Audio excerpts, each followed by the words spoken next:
Hey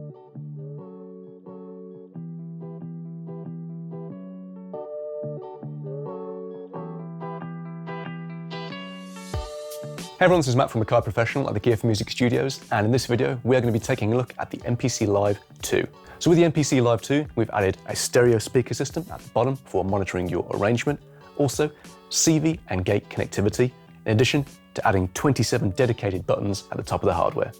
So the MPC Live II is a portable production powerhouse. Not only can we produce any way we want to, we can also monitor our arrangement in real time using the speaker. Also, we've expanded our connectivity by adding 4 CV and gate outputs, so we connect to external hardware such as synthesizers. So factoring all of this in, the MPC Live II is a very powerful standalone production hub. So in addition to our hardware revisions, we've also added some many great software revisions as well. The first one we'll talk about is Multi-Midi. So as you can see, I've got a number of different devices connected to the MPC Live II. I have my MPK Mini Mark III here and my external synth over here. With Multi-Midi, this allows us to connect various different USB controllers and external synths, but also assign what is controlling what. So to show you that, let's go into our track view. And you can see I have all of my tracks listed here, my soft synths and my hardware synths and my CV output track. Now, if I go to my noise sweep, you can see here, I've assigned this to my MPK Mini 3. Now, if we go to our home screen and cycle through the tracks, I have my kit on track 1.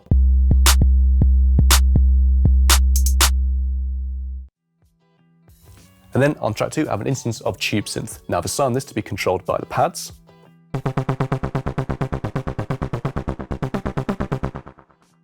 Now my next instance of tube synth, I've assigned to just be controlled by the MPK Mini 3. So I can head back to track 2 and play these independently of each other.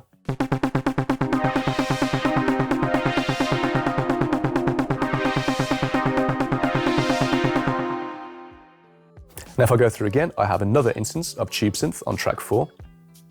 I have my electric plugin on track 5. And on track 6, I have my external synth. Now I've assigned this to be controlled by the MPC pads. And of course, the more things we connect, the more things we can assign. I could say, for example, I have another hardware synth here and assign this just to be controlled by the pads, and then have my external synth here to be assigned just to the MPK Mini. If I go to my track view again, you can see I can arm multiple instances of each track. And any of my inputs I can assign using the touchscreen. So not only can we assign multiple instances of MIDI using the pads and one external controller, we can also assign various different controllers if we bring in a USB-powered hub into the MPC Live II. So in that instance, I could have multiple hardware synths and multiple keyboard or pad controllers all hubbed in to the MPC Live II. Another feature that's been added to the MPC series is our Midi Center. Now how this works is, if I go to track 3, I have an instance of tube synth, and on track 4, I have another instance of tube synth. Let's go to track 3, which is my noise sweep. And that's being controlled by the MPK Mini 3 using Multi-Midi. Now if I go to track 4, I have tube synth using the DAF Solo preset. And again, using Multi-Midi, that's assigned just to the pads. So if I run off my sequence now,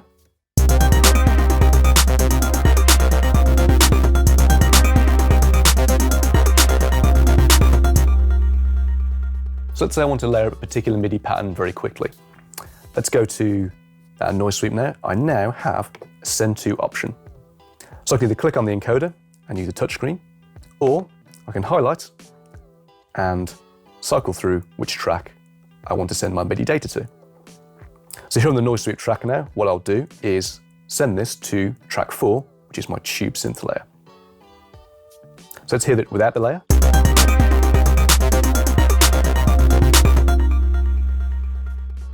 And now let's send the MIDI from track 3 over to track 4, just by clicking and then tapping tube synth layer.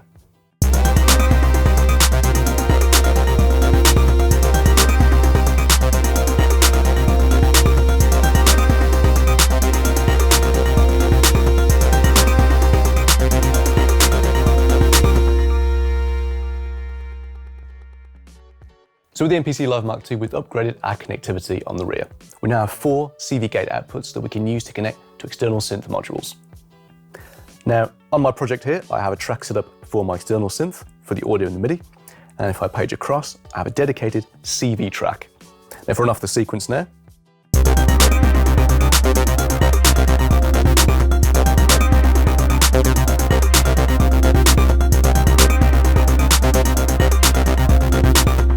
now using the step sequencer, we can now use this to trigger our CV and gates.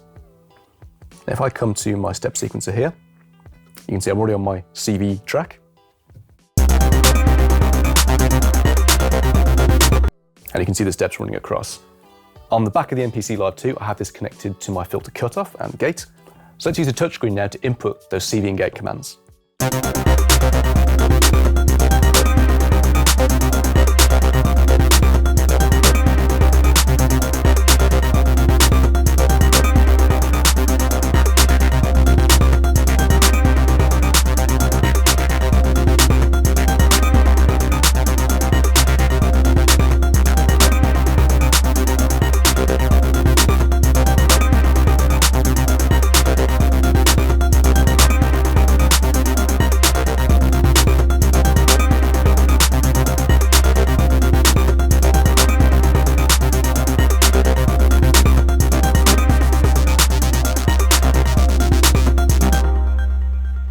So let's take a look at a few workflow examples on the MPC Live II.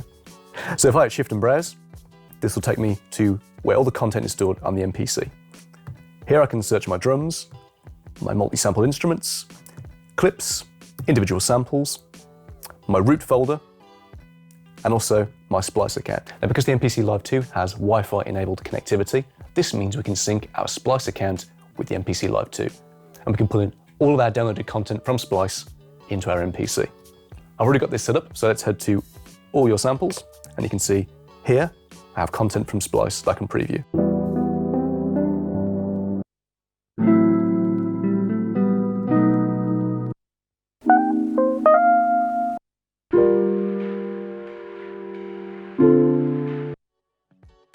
So let's load in a drum kit.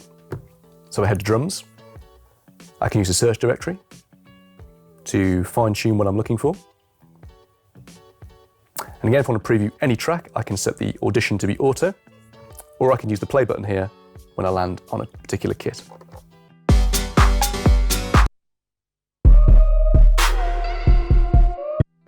So I've already got an 808 kit loaded in. Let's go back to main, which is our main workflow space. So there's a few different workflows we can use to record drums. We can use the pads, the finger drum, or we can step sequence. So let's put this in record mode and use the pads.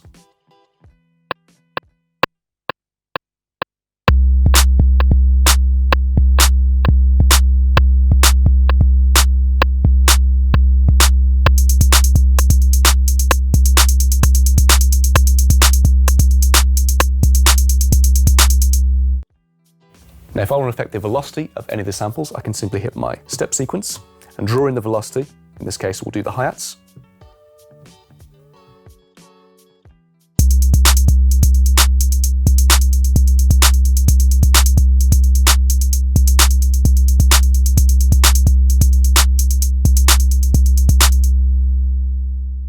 Another way to record drums is using the step sequencer. If I come down to my step sequencer here, I can use a pad and then real-time input these onto the touchscreen.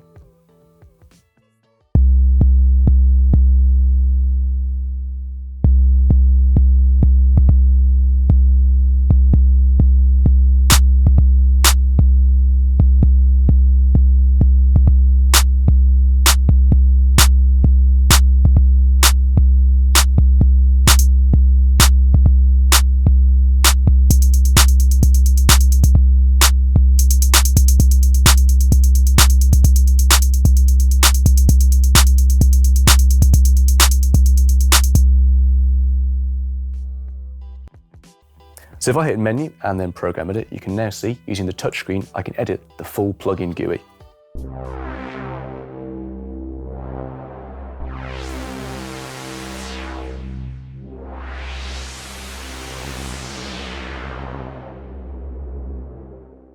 And then using the tabs at the bottom, I can switch to my mixer filter, my envelope, LFO, and my effects settings as well. So let's record in a pattern using Tube Synth. I've got my MPK Mini Mark III connected, but I can also use the pads as well.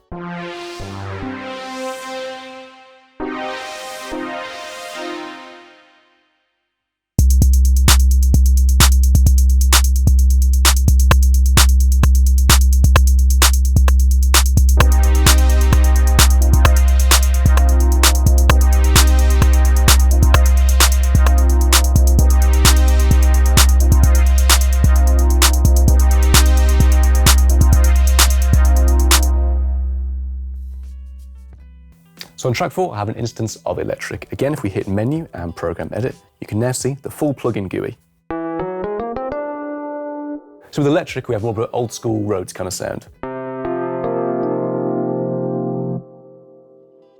So not only using the pads to play single notes or using an external controller, I can also use Pad Perform if I'm not familiar with music theory. So if I hit Main, and at the very bottom we have an icon that says Pad Perform. If I tap that, you can now see I can choose between having chromatic notes on my pads, or I can choose chords, and the MPC Live II will then assign chords to each pad. And of course, I can change my root note, my scale type,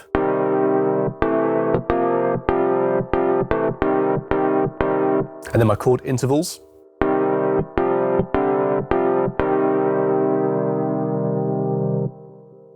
and to go up my octaves using the pads, I simply hit Pad Bank.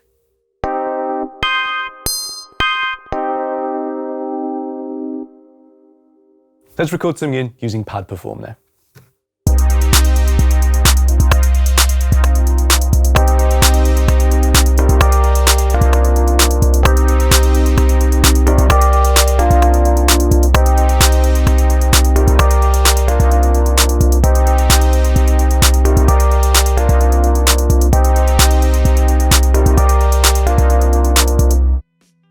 So when I have my MIDI notes recorded, I can then come to my MIDI arrange view, and using the touchscreen, I can zoom in. I can also select my notes and move these around the grid. Now, if I want to make more finite adjustments, I simply touch Don't Snap, and we can get even more precise with our MIDI note movements.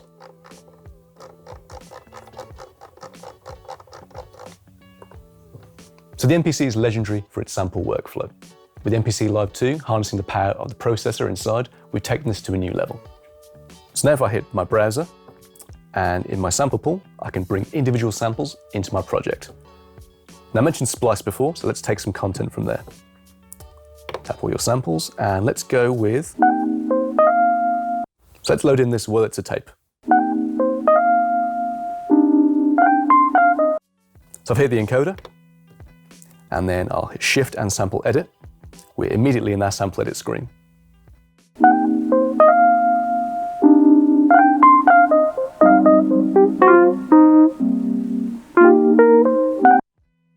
So there's a number of different ways I can chop samples up. If I tap Trim, I'm now in my sample chop mode. I can choose to manually slice this up, so I can use the pen tool and simply input slices this way. Now if I hit Undo, and then tap Threshold, you see what the MPC has done is grabbed each individual peak of each waveform. Now if I hit Regions, I can then choose the number of regions that I want to be chopped up. And you can see they start to populate the pads.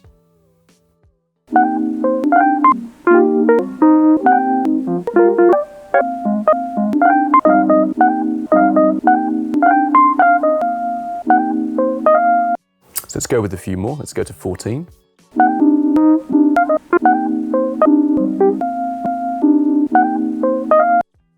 So if I want to assign all those samples to a new program, I simply hit Shift, Convert, and you'll see New Drum Program using slices. We hit Do It. So I've hit my main, and then let's pick an empty track, and hit my program list. You'll now see I have my Wurlitzer tape chops. And we can affect all of these individually because we've exported it to a brand new program. So if I tap Menu now, and then let's go to Pad Mixer, we can affect each individual sample in this program. So if I hit my Insert now, and then let's choose the Air Reverb, tap the pen icon,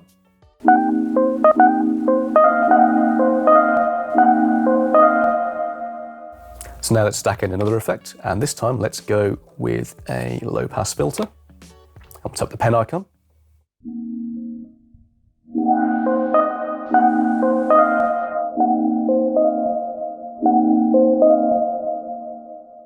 Now I can stack up to 4 effects on each pad.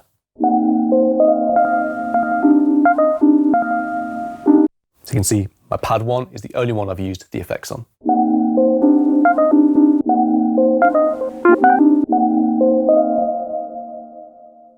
So we've already looked at sampling workflow. Let's now look at how to edit drum sounds. If I come down to sample edit here by pressing Shift and mute, and now my sample edit workflow. So I can choose each pad.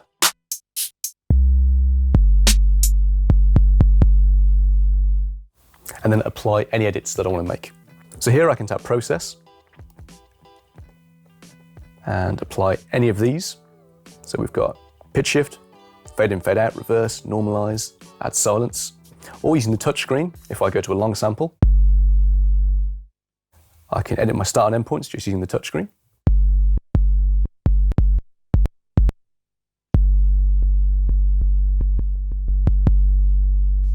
So to layer samples and tune individual parts of the kit, I simply hit my menu and then tap Program Edit. And you can see here, I can layer samples from the browser. I can change my pan velocity settings and my filter settings. So if I go to samples here and then hit my clap, I can then tune this.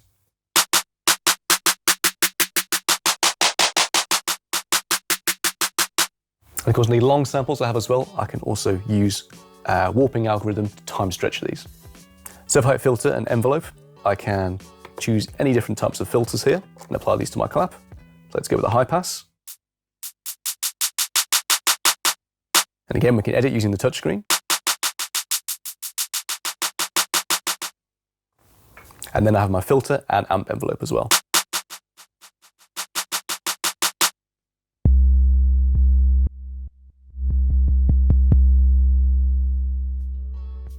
Another way we can utilize the touchscreen is our XY effects.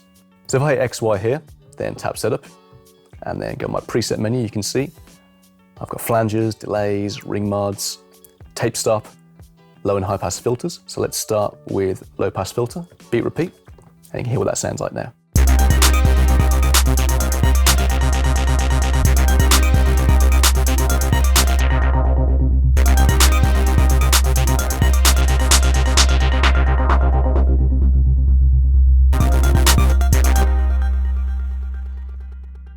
In addition to our delays and filters, we also have cool effects like tape stop. If I tap my preset and scroll down, let's hit tape stop now.